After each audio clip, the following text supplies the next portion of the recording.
ఒక 5 రోజుల క్రితం మనం ఈ వీడియోలో అమెరికా ఇరాన్ యుద్ధం న్యూక్లియర్ వార్గా మారే అవకాశం ఉందా అనే పాసిబిలిటీని డిస్కస్ చేశాము. ఆ డిస్కషన్ ఎందుకు జరిగింది అంటే కువైట్ మిలిటరీ తమ దేశ ప్రజలకు ఒకవేళ న్యూక్లియర్ యుద్ధం జరిగితే తమను తాము ఎలా కాపాడుకోవాలో ఒక అలర్ట్ని జారీ చేసింది. అయితే ఇప్పుడు ఇది నిజమయ్యే అవకాశాలు కనిపిస్తున్నాయి. ఇరాన్ అమెరికా యుద్ధం న్యూక్లియర్ వార్గా మారే అవకాశాలు ఉన్నట్టు నిపుణులు చెబుతున్నారు. నిన్నటి వీడియోలో మనం క్లియర్గా డిస్కస్ చేశాము. అమెరికా ఇరాన్లో గ్రౌండ్ ఇన్వేజన్కి ప్రిపేర్ అవుతుంది. అందుకే అమెరికా తమ most powerful and dangerous special marine కమాండోస్ని మిడిల్ ఈస్ట్లో డిప్లాయ్ చేసింది అని. ఇరాన్కి ఎంతో ముఖ్యమైన 90% ఆయిల్ని ఎక్స్పోర్ట్ చేసే కార్గ్ ఐలాండ్ని ట్రంప్ క్యాప్చర్ చేయాలని చూస్తున్నాడు. ఒకవేళ క్యాప్చర్ చేయలేకపోతే అక్కడ ఉన్న ఆయిల్ నిల్వలన్నింటినీ డెస్ట్రాయ్ చేయాలి అని చూస్తున్నాడు. ఈ విషయం తెలిసి ఇరాన్ కూడా తిరిగి వార్నింగ్ ఇచ్చింది. ఒకవేళ అమెరికన్ సైనికులు మా దేశంలోకి ఎంటర్ అయితే మా ప్రాంతాల్ని ఆక్యుపై చేసే ప్రయత్నం చేస్తే మేము గల్ఫ్ దేశాల్లో ఉన్న energy sites and nuclear sites అన్నిటినీ డెస్ట్రాయ్ చేస్తాము అని చెప్తోంది.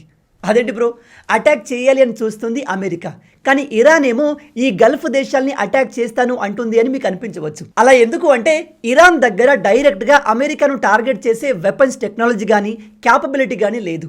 అందుకే వీళ్ళు పాపం ఈ యుద్ధంతో ఎటువంటి సంబంధం లేని అరబ్ దేశాలని టార్గెట్ చేస్తున్నారు. అయితే రీసెంట్గా వచ్చిన రిపోర్ట్ ఏమిటంటే ఈ ట్రంప్ ఇరాన్లో గ్రౌండ్ ఇన్వేజన్ చేయడానికి ప్రధానమైన కారణం ఇరాన్ దగ్గర ఉన్న 400 కేజీల ఎన్రిచ్డ్ యురేనియం. వెనుజులాలో ఎలా అయితే అమెరికన్ సైనికులు ఆ దేశంలోకి ఎంటర్ అయి నికోలస్ మాదురోని కిడ్నాప్ చేశారు, సేమ్ అలాగే ఇరాన్లోని యురేనియం మొత్తాన్ని అమెరికా తీసుకోవాలి అని చూస్తుంది. మీ అందరికీ తెలుసు ఈ యుద్ధం మొదలైందే ఇరాన్ న్యూక్లియర్ వెపన్స్ని తయారు చేస్తుంది అని. ఆ న్యూక్లియర్ వెపన్స్ని తయారు చేయడానికి కావలసిన ప్రధానమైన ఎలిమెంట్ ఈ యురేనియం. ఇది లేకపోతే న్యూక్లియర్ బాంబు తయారు కాదు. అందుకే ఇప్పుడు అమెరికా ఇరాన్ దగ్గర ఉన్న ఈ 400 కేజీల యురేనియం మొత్తాన్ని తీసుకోవాలి అని చూస్తుంది. ఈ యుద్ధం స్టార్ట్ అయి 33 రోజులు గడుస్తున్నాయి. అమెరికా ఇరాన్ లీడర్స్ అందరినీ చంపేసింది. ఇరాన్లోని అనేక మిలిటరీ బేస్లను నాశనం చేసింది. అన్ని విధాలా ఇరాన్ పైన దాడులు చేస్తూనే ఉంది. అయినా కూడా ఇరాన్ సరెండర్ అవ్వకపోవడం ట్రంప్కి ఫ్రస్ట్రేషన్ తెప్పిస్తుంది. అందుకే ఈ ఫ్రస్ట్రేషన్లో మనోడు న్యూక్లియర్ బాంబుల్ని ఇరాన్ పైన వేసే అవకాశం కూడా ఉంది. నిన్న మనం డిస్కస్ చేసినట్టుగా ప్రజెంట్ అమెరికా ఫ్రస్ట్రేషన్లో 3 మేజర్ యాక్షన్లు తీసుకునే అవకాశం ఉంది. ఒకటి, ఇరాన్కి ఎంతో ముఖ్యమైన కార్గ్ ఐలాండ్ని ఆక్యుపై చేయడం. 2, స్ట్రేట్ ఆఫ్ హార్ముజ్ మొత్తాన్ని అమెరికా తమ నేవీ పవర్ని ఉపయోగించి కంట్రోల్లోకి తెచ్చుకోవడం. ఇక చివరగా 3వ ఆప్షన్, ఇది చాలా డేంజరస్. ట్రంప్ ఇరాన్ పైన ఒకప్పుడు అమెరికా జపాన్ పైన ఎలా అయితే న్యూక్లియర్ బాంబుల్ని వేసి ఆ దేశాన్ని ఓడించి సరెండర్ అయ్యేలాగా చేసిందో ఇప్పుడు ఇరాన్తో కూడా అలా చేసే అవకాశం ఉంది. బ్రో, మీరు కాస్త ఎక్కువగా ఇమాజిన్ చేసుకుంటున్నారు. ఈ కాలంలో న్యూక్లియర్ బాంబుల్ని ఎవరు యూజ్ చేయరు. న్యూక్లియర్ బాంబుని యూజ్ చేస్తే మినిమం 1 కోటి మంది చనిపోతారు. అలాంటి పని ఎవరు చెయ్యరు అని మీరు అనుకోవచ్చు. కానీ మనం ఇక్కడ మాట్లాడుతుంది ట్రంప్ గురించి. ట్రంప్ ఈ ప్రపంచంలో ఎక్కువగా వాల్యూ ఇచ్చేది తన ఈగోకి, సెల్ఫ్ రెస్పెక్ట్కి. ఇప్పుడు అన్ని దేశాలు, ఈవెన్ యూరోపియన్ దేశాలు కూడా ట్రంప్కి సపోర్ట్ ఇవ్వట్లేదు. ఆ ఫ్రస్ట్రేషన్లో మనోడు ఏదైనా చేయవచ్చు. నేను ఈ విషయాన్ని ఊరికే గాల్లో చెప్పట్లేదు. నిన్న యునైటెడ్ నేషన్లో పనిచేస్తున్న ఒక అఫీషియల్ తన ఉద్యోగానికి పబ్లిక్గా రిజైన్ చేశాడు. ఎందుకు అంటే ఇతను యునైటెడ్ నేషన్లో కొంతమంది అఫీషియల్స్ ఇరాన్ పైన న్యూక్లియర్ బాంబు వేస్తే ఆ తర్వాత పరిస్థితులు ఎలా ఉంటాయి, ఎఫెక్ట్ ఎలా ఉంటుంది అనే విషయాన్ని డిస్కస్ చేయడం చూశాడు. ఇతని ప్రకారం రాబోయే రోజుల్లో ట్రంప్ ఈ పని చేయబోతున్నాడు. అందుకే ఆ మారణ హోమాన్ని చూడలేక, అందులో భాగంగా ఉండలేక ఇతని ఉద్యోగాన్ని వదిలేశాను అని చెప్తున్నాడు. ఇతను ఈ విషయం గురించి చేసిన ట్వీట్ ఇప్పుడు వరల్డ్ వైడ్గా ట్రెండ్ అవుతుంది. ఒకవేళ ఇది నిజమైతే ఇది చాలా ప్రమాదకరమైంది. అసలు ఇరాన్ అమెరికా యుద్ధంలో ఇప్పుడు ఏం జరుగుతుంది, ట్రంప్ ఏం చేయబోతున్నాడు, ఎవరు ఊహించని విధంగా న్యూక్లియర్ వార్ జరగబోతుందా, అలా జరిగితే ఇరాన్ పరిస్థితి ఏమిటి, ప్రపంచం ఎలా మారబోతోంది, దాని ఎఫెక్ట్ ఇండియా పైన ఎలా ఉంటుంది, ఇలా ప్రతిదీ మనం ఈ వీడియోలో డీటెయిల్గా డిస్కస్ చేద్దాం. కానీ ముందుగా ఇలాంటి అమేజింగ్ ఇన్ఫర్మేషన్తో మన ఛానల్లో ప్రతిరోజు వీడియోస్ వస్తూ ఉంటాయి. వాటిని మీరు మిస్ కాకూడదు అనుకుంటే వెంటనే మన ఛానల్ని సబ్స్క్రైబ్ చేసుకోండి. నిన్న మార్చి 31 ఉదయం 4 గంటల సమయంలో అమెరికా మోస్ట్ అడ్వాన్స్ B-2 బాంబర్స్ని ఉపయోగించి ఇరాన్లోని ఇస్ఫహాన్ అనే ప్రాంతం పైన బంకర్ బస్టర్ మిసైల్స్తో దాడి చేసింది. ఈ దాడి క్రియేట్ చేసిన విధ్వంసం అంతా ఇంత కాదు, మీరు ఇక్కడ చూడవచ్చు. ఈ విజువల్స్ని ట్రంప్ తన సోషల్ మీడియా హ్యాండిల్లో పోస్ట్ చేశాడు.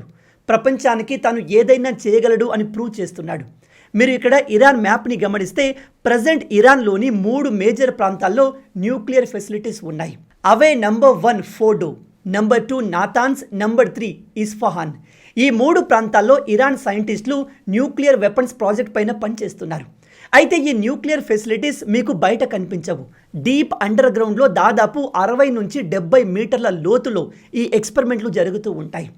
ఇక్కడే ఇరాన్ న్యూక్లియర్ సైంటిస్టులు యురేనియం ఎన్రిచ్మెంట్ చేస్తున్నారు, దాన్ని ప్యూరిఫై చేస్తున్నారు. అయితే ఈ 3 లొకేషన్స్లో ఇస్ఫహాన్ చాలా ఇంపార్టెంట్. ఇక్కడే మేజర్ ఎక్స్పెరిమెంట్ జరుగుతూ ఉంటాయి. ఈ విషయం అమెరికాకు తెలిసింది. భూమి లోపల అండర్ గ్రౌండ్ టన్నెల్స్లో ఉన్న ఈ ఫెసిలిటీ మొత్తాన్ని డెస్ట్రాయ్ చేయడానికి నిన్న అమెరికా ఒక అతిపెద్ద అటాక్ చేసింది. ఎంతో ప్రమాదకరమైన బంకర్ బస్టర్ మిసైల్స్ని ఈ ఏరియాలో యూజ్ చేసింది. ఈ బంకర్ బస్టర్ మిసైల్ ప్రత్యేకత ఏమిటంటే వీటి బరువు 1000 కేజీల్లో ఉంటుంది. ఇది భూమిని చీల్చుకుంటూ లోపలికి వెళ్ళగలదు, పర్వతాల్లోకి దూసుకెళ్లగలదు. నిన్న వీటిని ఉపయోగించి అమెరికా భారీ విధ్వంసం క్రియేట్ చేసింది. ఈ దాడిలో ఇరాన్ ఇస్ఫహాన్ న్యూక్లియర్ ఫెసిలిటీ కంప్లీట్గా డెస్ట్రాయ్ అయ్యింది అని చెప్తున్నారు. నేను నిన్నటి వీడియోలో క్లియర్గా చెప్పాను, ట్రంప్ని ఎట్టి పరిస్థితిలో నమ్మలేము అని. ఎందుకు అంటే మనోడు కొన్ని రోజుల క్రితమే నేను 10 రోజుల వరకు సీజ్ ఫైర్ ప్రకటిస్తున్నాను, ఏప్రిల్ 6 వరకు మేము ఎటువంటి దాడులు చెయ్యము అని చెప్పాడు. కానీ ఏప్రిల్ రాకముందే నిన్నే దాడి చేశాడు. ఇక్కడ ట్రంప్ ఏ విషయాన్ని దాచట్లేదు, అన్ని విషయాలు ఓపెన్గా బయటకు చెప్తున్నాడు. ఇరాన్లో ఉన్న యురేనియం మొత్తాన్ని అమెరికా తీసుకుంటుంది అని చెప్పాడు. అందులో భాగంగానే నిన్న దాడి కూడా చేయించాడు. ట్రంప్ ఇంత రిస్క్ ఎందుకు చేస్తున్నాడు అంటే ప్రజెంట్ రిపోర్ట్స్ ప్రకారం ఇరాన్ దగ్గర 400 కేజీల ఎన్రిచ్డ్ యురేనియం ఉంది. దీన్ని ఉపయోగించి ఇరాన్ చాలా ఈజీగా 9 న్యూక్లియర్ బాంబులు తయారు చేయగలదు. వన్స్ వీటిని తయారు చేశాక ఇరాన్ ఎవరి మీద వీటిని ఉపయోగిస్తుందో అందరికీ తెలుసు. ఒకటి ఇజ్రాయిల్, రెండవది అమెరికా. వీళ్ళు మోస్ట్ పవర్ఫుల్ వెపన్ని తయారు చేసి తమ మీద ఉపయోగించే లోపే అమెరికా ఈ దేశాన్ని డెస్ట్రాయ్ చేయాలి అని చూస్తుంది. ఇప్పుడు మీలో కొంతమందికి అదంతా ఓకే బ్రదర్, కానీ ఈ యురేనియం స్టోరీ ఏంటి, ఎన్రిచ్డ్ యురేనియం అంటే ఏంటి అనే డౌట్ రావచ్చు. మీలో తెలియని వాళ్ళకి చెప్తున్నాను. యురేనియం అనేది మన భూమిపై దొరికే ఒక అరుదైన ఎలిమెంట్. ఇది రేడియో యాక్టివ్ ఎలిమెంట్. ఇది ఎంతో శక్తివంతమైంది కాబట్టే ప్రమాదకరమైంది కూడా. మీరు చిన్నప్పుడు కెమిస్ట్రీ క్లాస్లో పీరియాడిక్ టేబుల్ గురించి చదివే ఉంటారు. పీరియాడిక్ టేబుల్లో ఇది 92వ ఎలిమెంట్. ఇది రేడియో యాక్టివ్ ఎలిమెంట్ కాబట్టి దీని నుంచి alpha, beta, gamma waves release అవుతూ ఉంటాయి. మనం ట్రంప్ని పిచ్చోడు, ఈగోయిస్టిక్ అని తిడుతున్నాము, కానీ ఒక రకంగా ఆలోచిస్తే ఇతను చేసేది కరెక్టే అనిపిస్తుంది. ఎందుకంటే ఒకసారి ఇమాజిన్ చేయండి, ప్రపంచంలోనే మోస్ట్ పవర్ఫుల్ న్యూక్లియర్ వెపన్ని ఇరాన్ ఈ యురేనియంని ఉపయోగించి తయారు చేస్తుంది. వన్స్ ఆ వెపన్ తయారయ్యాక దాంతో వాళ్ళు ఏం చేస్తారు? ఖచ్చితంగా అమెరికాను టార్గెట్ చేస్తారు. ఈ బాంబు ఒకేసారి 1,000,000 మందిని చంపగలదు. మరి అలాంటప్పుడు తమ దేశాన్ని కాపాడుకోవడానికి ట్రంప్ ఇలా చేయడంలో తప్పు లేదు కదా. ఇరాన్ లాంటి రాడికల్ దేశం దగ్గర ఇంతటి అడ్వాన్స్ అండ్ ప్రమాదకరమైన వెపన్ ఉండకూడదు అని అమెరికా అండ్ ఇజ్రాయెల్ ఈ యుద్ధాన్ని స్టార్ట్ చేశాయి. ఇప్పటికిప్పుడు ఇరాన్ మీడియా ముందుకు వచ్చి మేము న్యూక్లియర్ వెపన్స్ని తయారు చేయట్లేదు, ఇదిగో మా దగ్గర 400 కేజీల యురేనియం ఉంది, దీన్ని మీరు తీసుకోండి, ఈ యుద్ధాన్ని ఆపండి, మా జోలికి రాకండి అని చెబితే ఖచ్చితంగా యుద్ధం ఆగిపోతుంది. కానీ ఇరాన్ అలా చేయట్లేదు. ఈ యురేనియంలో డిఫరెంట్ ఐసోటోప్స్ ఉంటాయి. ఐసోటోప్స్ అంటే సేమ్ ఎలిమెంట్స్లో వివిధ రకాలు. అటామిక్ నంబర్ సేమ్ ఉంటుంది, కానీ దాని మాస్ 238, 235 ఇలా డిఫరెంట్ టైప్స్ ఉంటాయి. అయితే వీటిలో యురేనియం 235 చాలా ప్రమాదకరమైంది. ఇదే న్యూక్లియర్ బాంబు తయారు చేయడానికి కావలసిన ప్రధానమైన ఎలిమెంట్. అయితే ఇది డైరెక్ట్గా మనకు నేచర్లో దొరకదు. మనకు రా ఫామ్లో యురేనియం 238 దొరుకుతుంది. దీన్ని 235గా మార్చడానికి చాలా పెద్ద ప్రాసెస్ ఉంటుంది. ఆ ప్రాసెస్ ఎంతో కాంప్లికేటెడ్. అందుకే ఇరాన్ వెంటనే ఈ బాంబును తయారు చేయలేకపోతుంది. యురేనియం 238ని 235గా మార్చడాన్నే యురేనియం ఎన్రిచ్మెంట్ అంటారు. దీన్ని సెంట్రిఫ్యూగల్ మెషిన్స్తో చేస్తారు. అండ్ ఇది ఒక్క రోజులో అయిపోయే ప్రాసెస్ కాదు, సంవత్సరాలు పడుతుంది. దానికి చాలా అడ్వాన్స్ మెషిన్స్ ఉండాలి అండ్ దీన్ని ఎంతో కేర్ఫుల్గా చేయాలి. చిన్న మిస్టేక్ జరిగినా, ఇది రేడియో యాక్టివ్ ఎలిమెంట్ కాబట్టి పెద్ద డిజాస్టర్ క్రియేట్ అవుతుంది. ఇది ల్యాబ్ నుంచి లీక్ అయినా లక్షల మంది ప్రాణాలు తీయగలదు. ప్రజెంట్ ఇరాన్ దగ్గర 400 కేజీల యురేనియం ఉంది, కానీ అది కంప్లీట్గా ప్యూర్ కాదు. ఉదాహరణకు చెప్తున్నాను, ఒకవేళ మీ దగ్గర 3 to 5% ప్యూర్ యురేనియం ఉంటే దాంతో న్యూక్లియర్ పవర్ ప్లాంట్ని రన్ చేయవచ్చు. 20% ఉంటే దీన్ని హై లెవెల్ యురేనియం అంటారు. కానీ దీంతో వెపన్ తయారు చేయలేము. 90% ప్యూర్ యురేనియం ఉంటే దాంతో న్యూక్లియర్ వెపన్ తయారు చేయవచ్చు. ఇరాన్ ఇప్పుడు ఈ 90% ప్యూర్ యురేనియం తయారు చేసే ప్రాసెస్లో ఉంది, చివరి దశలో ఉంది. అందుకే ఇప్పుడు ఈ యుద్ధం స్టార్ట్ అయింది. ఒకసారి ఈ ఫోటో చూడండి. ఇక్కడ కనిపిస్తున్న ఈ వ్యక్తి ఒకప్పటి ఇరాన్ ప్రెసిడెంట్. ఇతని చుట్టూ ఉన్న మెషిన్స్ యురేనియంని ప్యూరిఫై చేస్తాయి. ఇలా ఇరాన్ తమ న్యూక్లియర్ ఫెసిలిటీకి సంబంధించిన అనేక ఫొటోస్ని బయట రిలీజ్ చేసింది. ఇప్పుడు వీటిని అమెరికా డెస్ట్రాయ్ చేయాలి అనుకుంటుంది. ఇప్పుడు మీలో కొంతమందికి బ్రదర్ 2025 జూన్ సమయంలో కూడా అమెరికా ఇరాన్ న్యూక్లియర్ ఫెసిలిటీ పైన దాడి చేసింది కదా, మరి దాని సంగతి ఏంటి అని డౌట్ రావచ్చు. కరెక్టే, లాస్ట్ ఇయర్ అమెరికా ఇరాన్ పైన దాడి చేసింది. కానీ ఆ దాడిలో ఇరాన్ అండర్ గ్రౌండ్లో ఉన్న న్యూక్లియర్ ఫెసిలిటీ పూర్తిగా డెస్ట్రాయ్ అవ్వలేదు. ఈ విషయాన్ని స్వయంగా అమెరికన్ ఇంటెలిజెన్సే కన్ఫర్మ్ చేసింది. అమెరికా ఆ ఆపరేషన్లో కూడా ఇప్పటిలాగే B-2 bomber and bunker buster మిసైల్ని యూజ్ చేసింది. ఈ B-2 బాంబర్ ఎంత అడ్వాన్స్ అంటే దీని రాడార్లు కూడా గుర్తించలేవు. అండ్ ఇది ఎంతో బరువైన వెపన్స్ని మోయగలదు. లాస్ట్ ఇయర్ జరిగిన దాడిలో అమెరికా దాదాపు 13,000 కేజీల వెపన్స్ని యూజ్ చేసింది.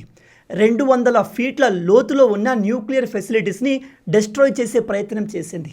కానీ అప్పుడు సక్సెస్ కాలేదు. అదే ఇప్పుడు అమెరికా చాలా యాక్యురేట్గా టార్గెట్ని హిట్ చేసింది అని చెప్తున్నారు. దీన్ని కూడా మనం వెంటనే నమ్మలేము. ఏదైనా రిపోర్ట్ వస్తే నేను మీకు అప్డేట్ ఇస్తాను.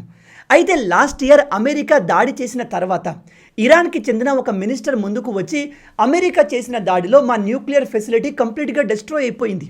మా దగ్గర ఉన్న 400 కేజీల యురేనియం లోపల అండర్ గ్రౌండ్లో అలాగే ఉండిపోయింది. మేము దాన్ని తిరిగి తీసుకోవాలి అనుకోవట్లేదు, దాన్ని అలాగే వదిలేస్తున్నాము, మేము ఎటువంటి వెపన్స్ని తయారు చేయట్లేదు అని ప్రకటించారు. కానీ ఇరాన్ అప్పుడు కావాలని అబద్ధం చెప్పింది. వాళ్ళు మళ్ళీ అమెరికా దాడి చేయకూడదు అని అలా చెప్పారు. ఇప్పుడు ట్రంప్ ఏం చెప్తున్నారో తెలుసా? సరే, మేము చేసిన అప్పటి దాడిలో అండర్ గ్రౌండ్ న్యూక్లియర్ ఫెసిలిటీ కంప్లీట్గా డెస్ట్రాయ్ అయిపోయింది కదా, పర్లేదు, ఆ అండర్ గ్రౌండ్లో మిగిలిపోయిన ఆ 400 కేజీల యురేనియంని తిరిగి తీసుకుంటాము అని చెప్తున్నాడు. దీనికోసమే ట్రంప్ ఇరాన్ గ్రౌండ్ పైన అమెరికన్ సైనికుల్ని పంపి ఈ డెస్ట్రాయ్ అయిన ప్రాంతం నుంచి ఎలాగైనా యురేనియంని తిరిగి తీసుకోవాలి అని ప్లాన్ చేస్తున్నాడు. కానీ అది అంత ఈజీ కాదు. ఇరాన్ కూడా అమెరికన్ సైనికుల కోసం వెయిట్ చేస్తుంది. వాళ్ళు పెద్ద దాడికి ప్రిపేర్ అవుతున్నారు. ప్రజెంట్ ట్రంప్ దాదాపు 53,500 మంది సైనికులతో ఈ గల్ఫ్ దేశాల్లో ఉన్న తమ మిలిటరీ బేస్లో ఇరాన్పై దాడి చేయడానికి రెడీగా ఉన్నారు. ఒకటి, ట్రంప్ ఇరాన్కి ఎంతో ముఖ్యమైన ఈ కార్గ్ ఐలాండ్ని ఆక్యుపై చేయాలి అని చూస్తున్నాడు. కుదరకపోతే దాన్ని పూర్తిగా డెస్ట్రాయ్ చేయాలి అని చూస్తున్నాడు. 2, ఎలాగైనా ఇరాన్ దగ్గర ఉన్న ఈ యురేనియం మొత్తం తీసుకోవాలి అని చూస్తున్నాడు. కానీ ఇక్కడ ట్రంప్ ఫాలో అయ్యే మెథడే ప్రపంచాన్ని భయపెడుతుంది. నిన్న ట్రంప్ ఇరాన్ న్యూక్లియర్ ఫెసిలిటీ పైన అతిపెద్ద దాడి చేయించాడు. ఒకసారి ఇమాజిన్ చేయండి, ఒకవేళ ఆ దాడిలో అండర్ గ్రౌండ్లో ఉన్న ఆ యురేనియం ఎఫెక్ట్ అయి యాక్టివేట్ అయి ఉంటే అది ఎంత పెద్దగా పేలేది. ఇక్కడ అమెరికా న్యూక్లియర్ వెపన్స్ని యూజ్ చేయట్లేదు, కానీ వీళ్ళు యూజ్ చేసే వెపన్స్ వెళ్ళి న్యూక్లియర్ ఎలిమెంట్స్ని హిట్ చేస్తున్నాయి. అది న్యూక్లియర్ ఎక్స్ప్లోజన్కి దారి తీయగలదు. ఇఫ్ ఆ యురేనియం లీక్ అయినా కూడా ఆ ప్రాంతం చుట్టూ ఉన్న ప్రజలు సివియర్గా ఎఫెక్ట్ అవుతారు. కానీ ట్రంప్ దాన్ని ఏమాత్రం పట్టించుకోవట్లేదు.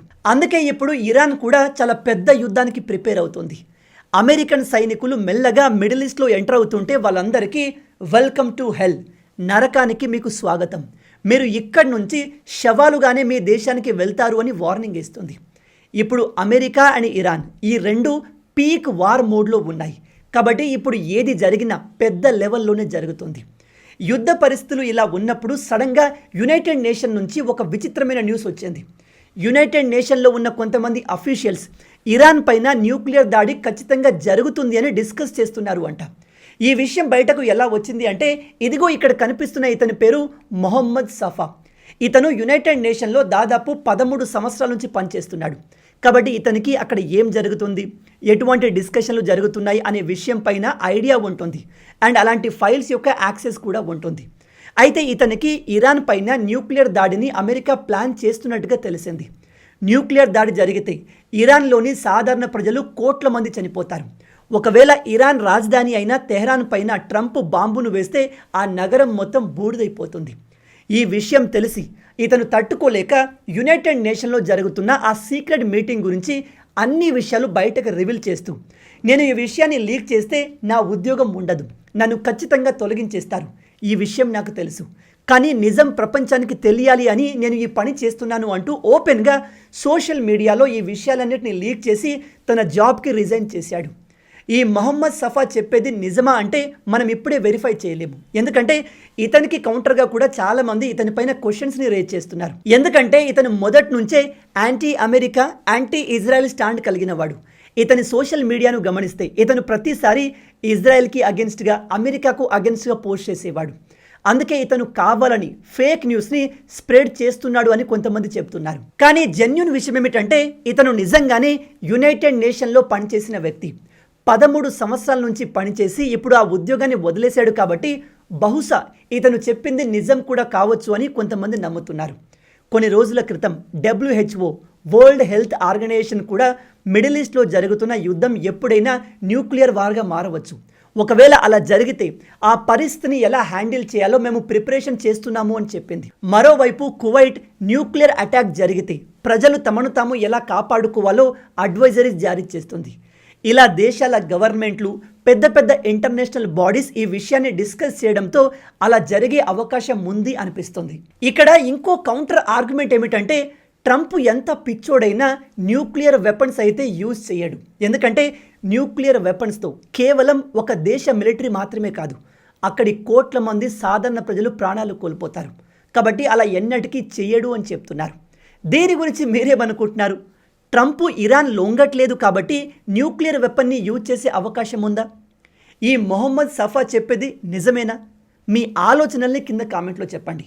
ఇక నా ఒపీనియన్ విషయానికి వస్తే ట్రంప్ నిజంగానే ఇరాన్ పైన ఒక అతిపెద్ద దాడికి ప్లాన్ చేస్తున్నాడు. ఎలాగైనా ఇరాన్ని సరెండర్ అయ్యేలాగా చెయ్యాలి అని చూస్తున్నాడు.